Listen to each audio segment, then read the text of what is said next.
So today we welcome Iowa Senator Liz Mathis. Liz was first elected in 2011 and represents multiple communities in Linn County at the Iowa legislature. Liz serves on multiple committees in Des Moines and serves as ranking member on the Human Resources Committee and Agriculture and Natural Resources Appropriations Subcommittee. In addition to her service in the legislature, Liz was a journalist, memorably as an anchor for KCRG TV9, and later served in a leadership role at a local nonprofit. Now she's running for Iowa's new 2nd Congressional District. So please join me, give a warm welcome to Senator Liz Mathis. Come on up, Liz.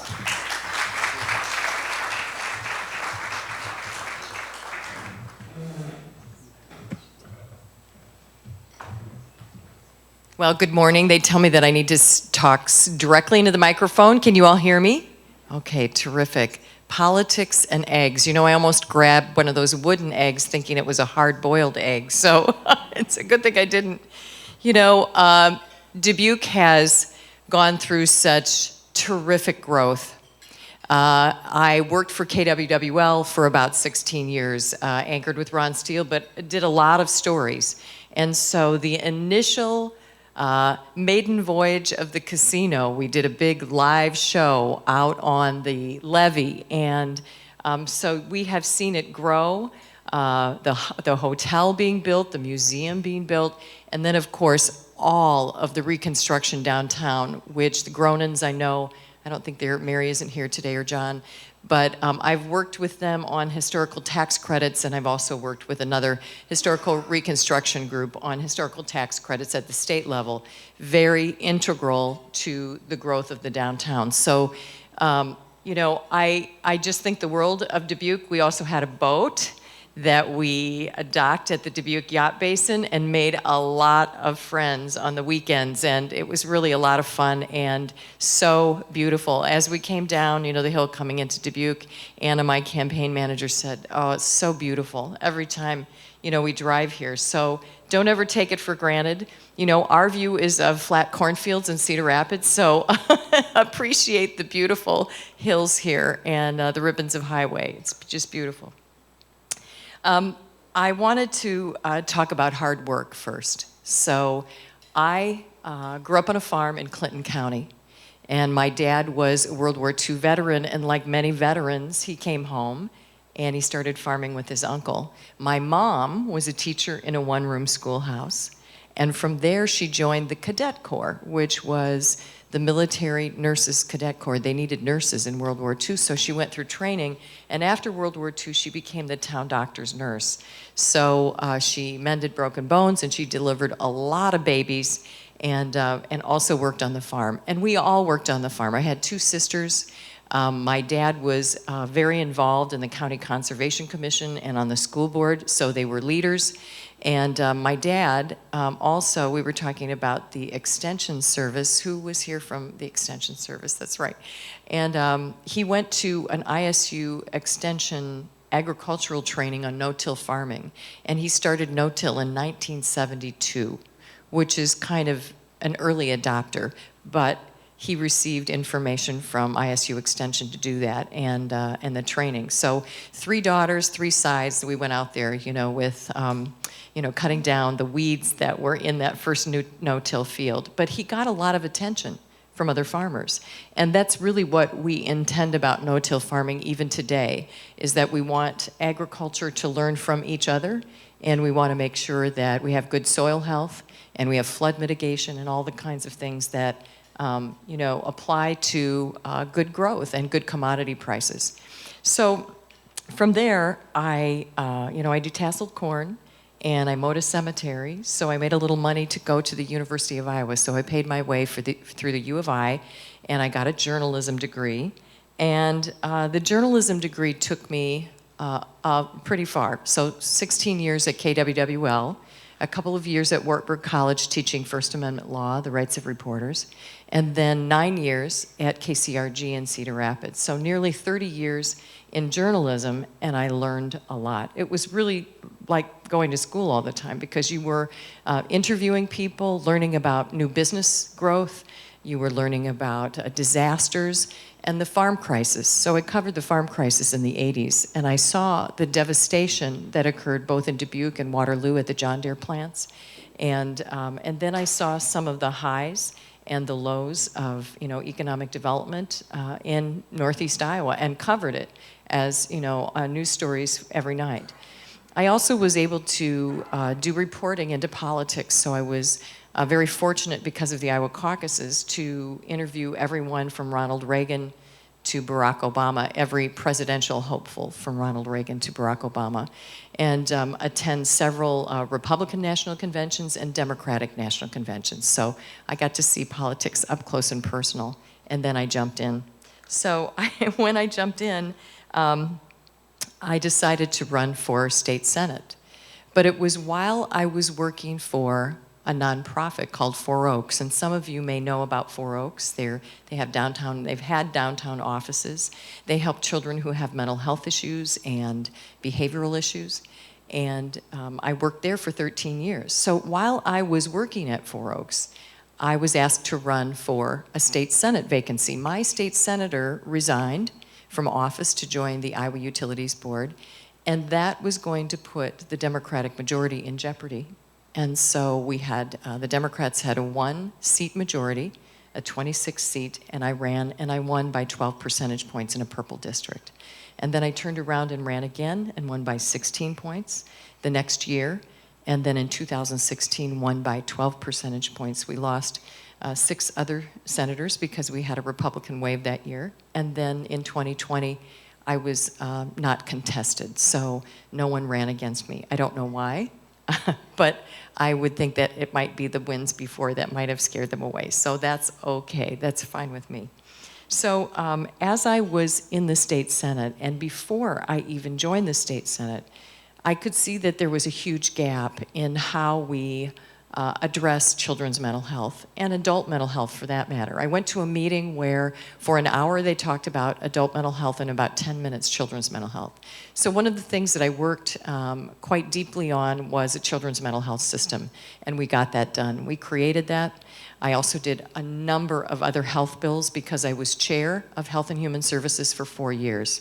So many bills that affected hospitals, rural health care, maternal health, mental health, opioid monitoring system I helped to put into place, along with a lot of deep conversations with pharmacists and a lot of work around substance abuse with ASAC. So all the time that I was a state senator, I was constantly talking to people in the community, gathering information, putting that into policy notes, and really connecting people with resources that were already available. So that was my job as a state senator.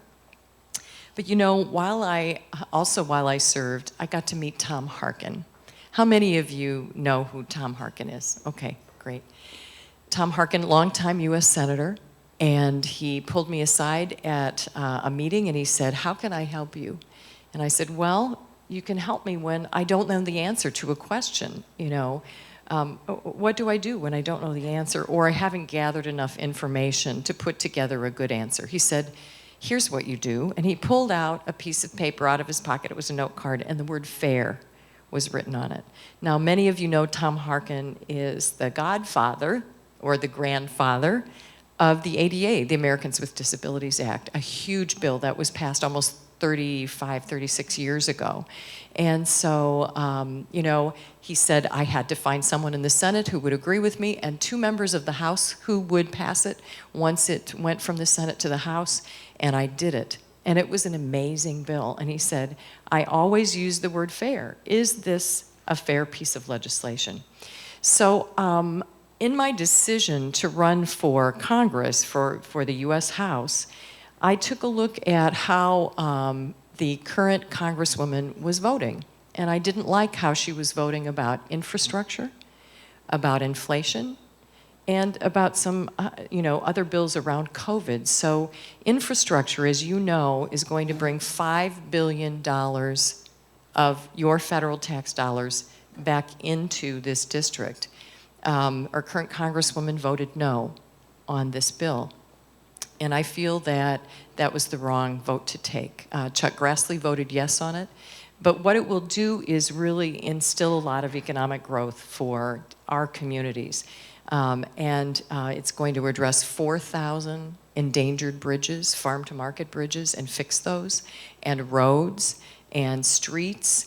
And it's also going to enhance broadband, both the quality and the quantity of broadband. So early broadband that's been put in, several years ago, we can also use infrastructure money to upgrade that in terms of broadening it and getting it out to that last mile out in the farming communities. It also has provisions there.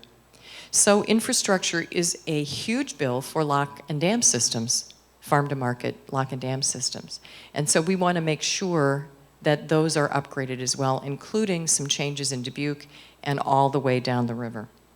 So ARPA, we know that the expansion of the PPP loans that businesses were able to acquire, and I won't ask you to raise your hands if you acquired a PPP loan, but if you did, you were able to keep your employees at work. They didn't go on the unemployment lines. You didn't have to rehire. PPP loans were a great idea for business, and especially for small business. But unfortunately, the current Congresswoman voted against that. And tourism. The ARPA money that has flowed into the state of Iowa has not only helped daycare centers and also housing projects, but it's helped tourism projects like the Field of Dreams. And so ARPA money, federal money, is coming into our communities and helping us with tourism and recreation.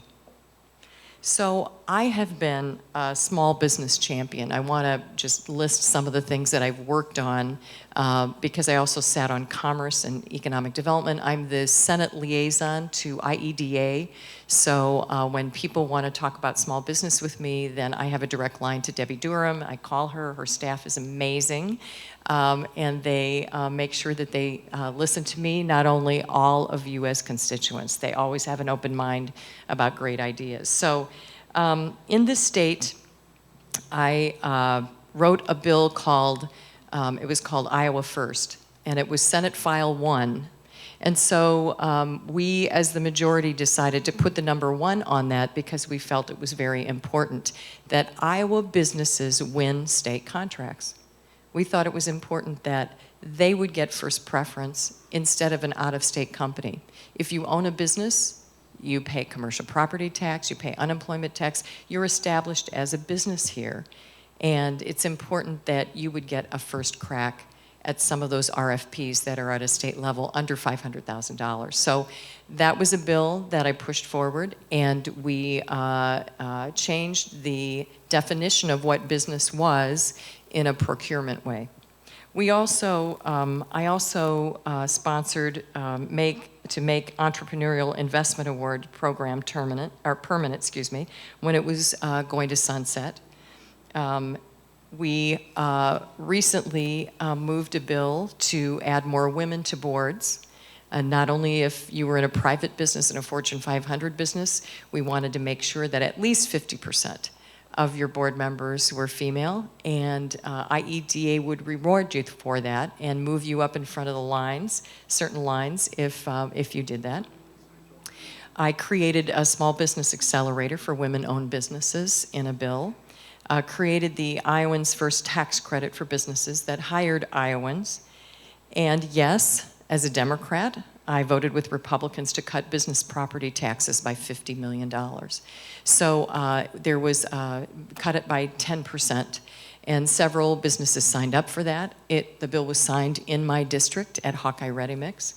And so yes, I have cut taxes, much to the challenge of my opponent.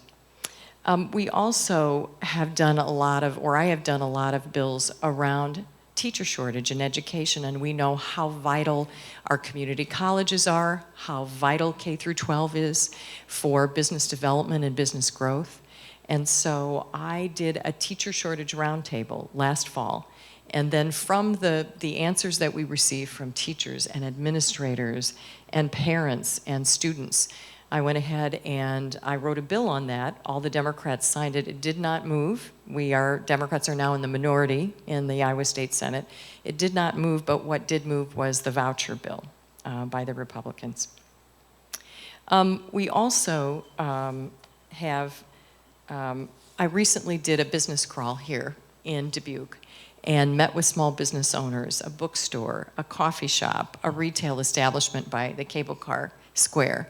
And I learned a lot about worker shortage, which is #1 in most chambers across Iowa. People are trying to get workers, and then once you find someone who might be willing to work for you, deep training with that worker, right? So the state should be behind you in training programs, and we do have some, Iowa First and all kinds of programs that would allow you to train your employees.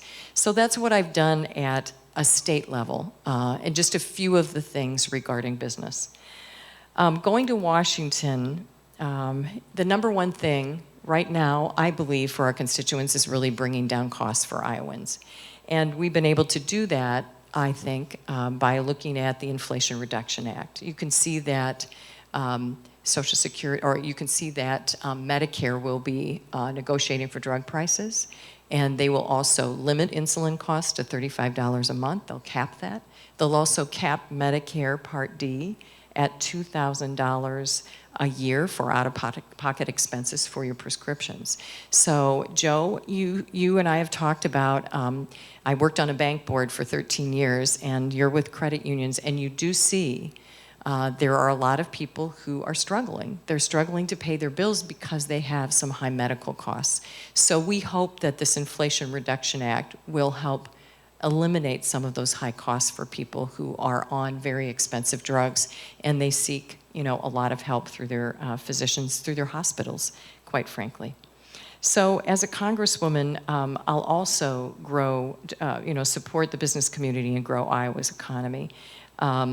There is a bill right now, it's HR 4256. I wouldn't expect you to, I won't test you afterwards on that, but it's a bipartisan bill passed in the House. It would authorize certain banks to invest more capital in small business and investment companies. And then HR 7664 and HR 7622 are both bipartisan bills that have passed in the House and would require small business development centers and women's business centers to provide more assistance to small business for hiring and training. The former would help them hire grads of career and technical education programs. The latter would require SBDCs to provide assistance for apprenticeships and learning opportunities. So those are two of the bills that I would fully support if I were in Washington. I also supported a bill in this state that was an ESOP bill. So if you were in a small community in Iowa, and a small town, and let's say you had 15 to 20 employees, and you wanted that business to stay in that community, if you could design an ESOP, or you could enact an ESOP for your employees and they would own the business, the owner who was selling the business would be able to get some tax incentives. They would be able to cut a capital gains tax. And so, I know that it's tough out there. Small business is really struggling post-COVID, during COVID and post-COVID.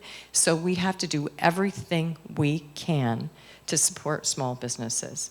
Our family, my husband had 2 other business partners and employed 40 people for about 27 years. He's retired now. But we know how difficult it is. He has seen, the highs and the lows of business, how you start out with just 2 people and then grow it. And so 40 employees was, certainly a small business. So I understand some of the rigors around that. So in closing, these are some of the reasons why I'm running for Congress. I'm an Iowan. I want what's best for Iowa. And I think this is a beautiful state. We have a lot of opportunity here. And I want to make sure that you are doing well, and all of your employees that you work with are doing well, and businesses are thriving in this community and in several other communities all across the state. This district is made up of 22 counties. And so we've added 6 new counties to this district. So we've added Cerro Gordo, which is Mason City, Chickasaw and Floyd. And we've also added Hardin, Butler, and Grundy. And we lost Jones and Jackson, and Iowa and Marshall. And so it makes up 22 counties, and several 100,000 people will be voting in the next election. So with that, I'd like to open this up to Q&A. We'll go ahead and kick things off here. We had a question come in over the wire, so put your thinking caps on while I ask the senator this question. You touched on inflation. It relates to inflation here. It says, inflation has been hitting families and small businesses hard over the past few months. While the Fed is working aggressively to address this issue, what can Congress do to continue to alleviate inflationary pressures, for instance, in the supply chain, to protect American consumers and business owners? One thing we can do is to continue to try to get more manufacturing here in the United States, because that will reduce supply chain issues. Obviously, we've seen a big backlog in some of our ports, both on the East and the West Coast. So we want to make sure that we could make things here in the U.S. We want to do that. We also know that we need energy independence. That is going to lower your costs too. And I think in the Inflation Reduction Act, there's a provision there that really supports biofuels and renewable energy. And so by doing that and being able to, at the same time, address some of the climate change issues, but at the same time, use our own oil reserves, our domestic production, we'll be able to control costs, certainly gasoline price costs. Some of you may have known that E15 was approved for the rest of the nation. And by doing that, all of a sudden, our prices started to go down. How much did you pay for gasoline? I paid $3.20 this morning.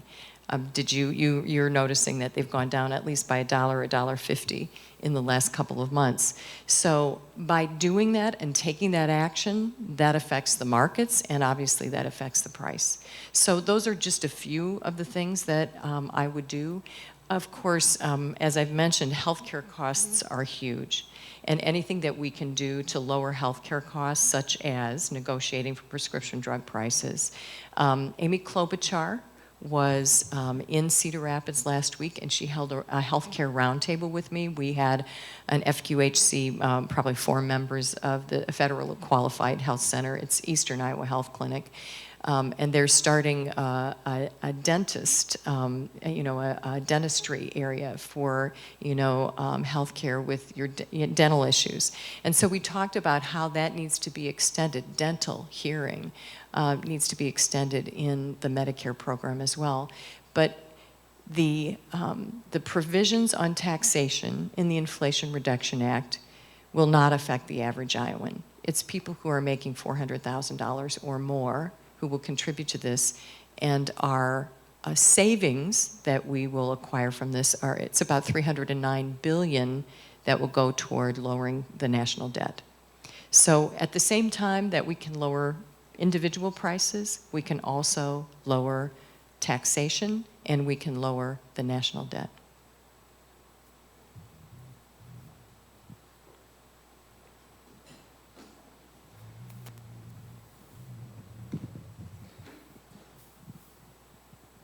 I've already introduced myself to you before, Yes. And the issue that I want to bring up to you really ties in with your infrastructure bill and also with the question of fare. I think what a wonderful thing it would be if families that were low and middle income could get to Chicago cheaply. Right now, that would be $30 if we had a rail. I'm with Ride the Rails. We talked about the I-380 corridor, because that's an area that obviously interests you very much because you're down at the other end of that, or halfway through it. Right. But that could tie in very nicely to a corridor that ran from Mason City through Waterloo to Dubuque, if we had rail from Rockford to Dubuque. Illinois likes to say, oh, Iowa doesn't care about passenger rail. And I'd like to know what kind of and it would also help, by the way, small businesses in Dubuque to get all those people from Chicago over here to do a little shopping here. So I would like you to address what you might be able to do in terms of both convincing Illinois that we care and also, and also dreaming for the future. Yes. for Iowa. Yeah, dreaming for the future, I think. You buried the lead, Paul. That's it. It's dreaming for the future, right? If you take a look at it from a 10,000-foot view, and the Iowa DOT does that quite often, and so does Pete Buttigieg and, his transportation group. And so you're looking at it from an aspect of how quickly are some metro areas growing? Where is our population migrating to? We see a reduction of population in some of our rural counties. So I believe that the only 3 places where population numbers went up, don't quote me, but Lynn County, Dubuque County, and Blackhawk County, and then maybe Winneshiek just slightly. But most of our rural counties are, declining in population. So the DOT looks at that in terms of where does our transportation need to be, and what kind of transportation do we need to provide to people? And so if you have commuters who are using cars, vehicles, whether they're gas-powered or in the future perhaps EV, whether you have farm traffic out on, a rural highway, how large is your problem between, and we were talking about between Cedar Rapids and Iowa City, I-380 is packed. I call it the Indy 500 when I get on there at 7 o'clock in the morning. It's just crazy. It is bumper to bumper on that highway. But the DOT has plans to widen it along the way. They're now doing the I-80 interchange. That segments of it will be done. It'll roll out in, I think it's going to be completed in 3 to 4 years maybe, that it will be done. So there are, from a 10,000-foot view, there are projects that they're working on to move traffic and move that increased traffic for our supply chain, for our jobs, and for our recreation. So when the experts look at where our most heavily traveled roads are, that's when we start talking about rail, right? And if we can afford it, number one, are we going to be fiscally responsible about it? And if we don't do it, then what's the outcome of that as well, right? If we don't do it. So I've ridden Amtrak. I know you have. I get on in Rockford, and I park my car, and I go into Chicago, and I don't have to worry about, $35, $40 a day parking, right? So there are some advantages there, but there are advantages, economic development advantages as well. But building that rail, what's the ROI on it? Will we be able to get enough passengers on there? So that's for the experts to decide in terms of how do we integrate that into our total transportation outlook. Do we need to widen roads? Do we need to fix bridges? Yes and yes. And then how does rail fit into that? So I don't have this exact answer for you, because I'm sure there are a lot of people studying it that have a lot more information than I do. But keep advocating for it, absolutely. There are a lot of people out there that are advocating for rail. Once you visit Europe, you realize how essential rail service is to different communities and how it can really make communities grow. So nice to meet you, Liz. Thanks for coming to Dubuque. It's really a wonderful thing to meet you. I was horrified when I spoke to, my name is Mary Ann Gassman. By the way, I've been an ambassador with the Chamber of Commerce for 20 years. I love our chamber, and I do everything I can to do my part. Anyway, I was on the phone with a friend of mine about a month and a half ago. She used to live in my brother's apartment here years ago and moved to Arizona with her boyfriend 9 years ago. She ended up in the hospital with, they had to remove her entire bowel. Mm. And she had all kinds of complications, and then she couldn't go back to their home. They had to transport her to a long-term care facility. I think she said the city was Lake Havasu. She had to go by ambulance. She said they were charging her $6,000 for the ambulance ride. I was horrified. Mm-hmm. She said, I'm going to try to fight it. Do you think there's a snowball's chance in hell that she won't have to pay that? That's horrible. She's 78 years old. Mm-hmm. Mm-hmm. Well, there are people who may not be able to pay for something like that. And I have not met one ambulance group or one hospital or one doctor that won't negotiate for a price. And if you talk to them about a financial situation, almost every time they will allow for the payments to be made over a period of time. Mm-hmm. And so the real issue is, I know this is going to sound maybe callous, but she did have an ambulance, for her care. She had no other way to get there. She never has had Right, a driver's right. license. And She did have an ambulance service. And here in rural Iowa, that is in jeopardy right now because we have a lot of volunteer ambulance services. Our EMT groups are just, they come to the Capitol all the time and say, help us. How can we build out, and I'm talking Iowa, you're talking about Lake Havasu. Mm-hmm. I really don't know what the, medical issues are around, is it Las Vegas where Lake Havasu is, something like that? But I'm not sure what Nevada's healthcare situation is. But what I can tell you in Iowa, we need emergency care. We need somebody to be there if you get your arm caught in a power takeoff and you don't know what to do. And the hospital is, half an hour away, or a trauma hospital is 3 hours away. So the issue too is, making sure that we have emergency health care. And because of that, sometimes the prices are a little bit higher. But we can advocate for lower pricing on that. We can make sure that hospitals have what they need to be successful for a rural community and that the doors stay open and they would be able to take care of a person, like your friend. But at the same time, you're getting to costs and prices of, an ambulance ride. Yes, if she needed to pay that off or needed some help or whatever, I know that hospitals are doing certain charity cases. They still continue to do that. And long into the future, they will too. So, yeah. Other questions? We probably have time for 2 more, maybe 3.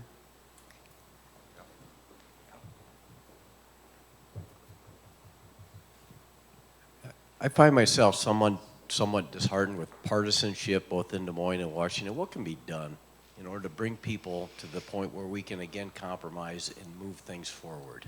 Yeah, it's an understanding, and that's, it's an understanding of each other, right? It's really being respectful of each other.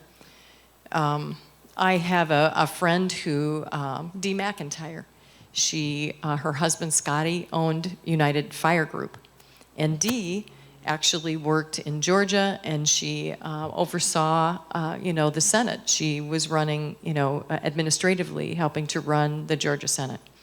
And she said to me, Liz, whatever you do when you get into office, make sure you find out what motivates other legislators and bridge that gap. Try to be understanding of where they've come from, what they've done, what their experiences are, and share your experiences as well. And it will take you a long way. So what I did was I created Meat Mondays, MEAT Mondays, because we all liked steak. I picked 3 Republicans from the Ag Committee, Ken Rosenboom, Tom Shipley, and Annette Sweeney, and then 2 other Democrats, so Kevin Kinney, who's a farmer, and Zach Walls, who is our minority leader. He's from Iowa City. And I asked them if they would go to the Big Steer in Altoona with me on Monday nights and have dinner. And I said, you know what, the first time we go out to dinner, let's not talk about politics. Let's just talk about our lives and what motivated you to run for office. And so that was eye-opening. I found out that Annette Sweeney had, her father had died when she was just graduating from college, and she needed to come back and run the farm. That was not in her personal plans, not in her career path. And she ended up staying on the farm. She pointed, we were at the Big Steer, she pointed back to a booth, and she said, this is where I met my husband, Dave. This is where we had our first date. So after that, then our relationship was a lot different. And she was going to be chairing Health and Human Services, and I had just chaired that when we were in the majority. So I was able to give her consult and talk about some of the bills from a much different perspective after we became better friends and after we really got to know each other a little bit better. And, you know, I would tell Ken Rosenboom, you know, when we disagreed, I would respectfully disagree. And really that's the, you know, that's the issue. You know someone, you can have a civil conversation, and you can still disagree with them. You understand what they're talking about, but you still can disagree. And so I think that is lacking right now in Washington. We have culture wars and we have arguments about spending. And so, you know, I think both sides need to take, you know, to take a better view of who they can work with and what they can work toward for the betterment of all of you. Because really, it's stopping really good legislation. I think that we've seen, you know, some things just muscled in, right? You're passing by majority, and that's with some muscle.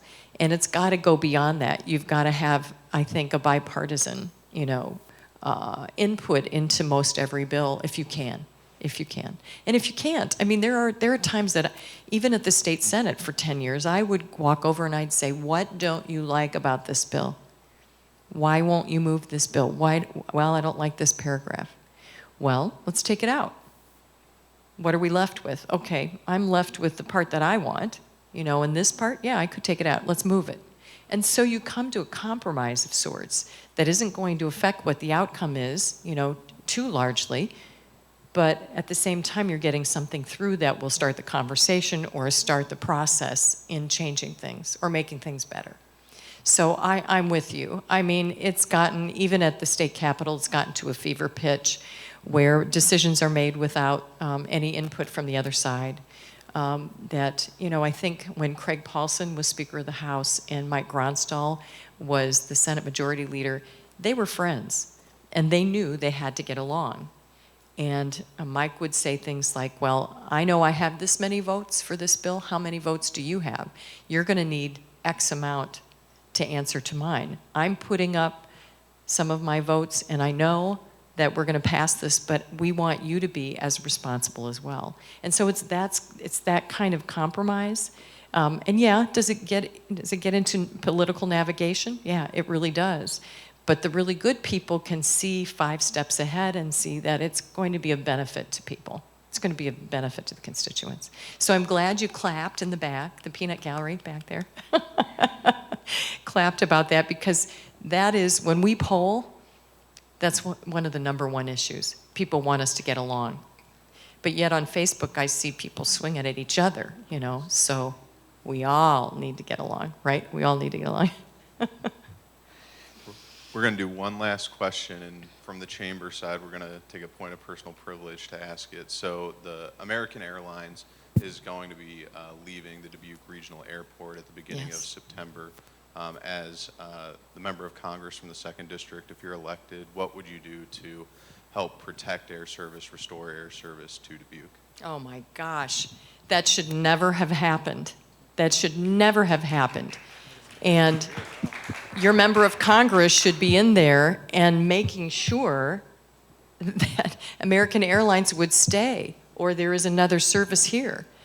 You have received ARPA funds, you've received infrastructure funds for the airport, and your airport is beautiful and it's accessible, and you need it in this community for your economic development. If your representative of Congress has not contacted you about that or said that she will be fighting for you, that's wrong. You need to pursue that. You need to get going on that. I know Abby Finkenauer was a huge champion of that. And she texted me when this happened. She said, Liz, something has to be done about this. And it's true. You've got to have air service. And she should be working for you. And if she hasn't, get going. Get going. So, Ryan, that's my answer. Thank you. All right, so thank you everybody for joining us today. Please make sure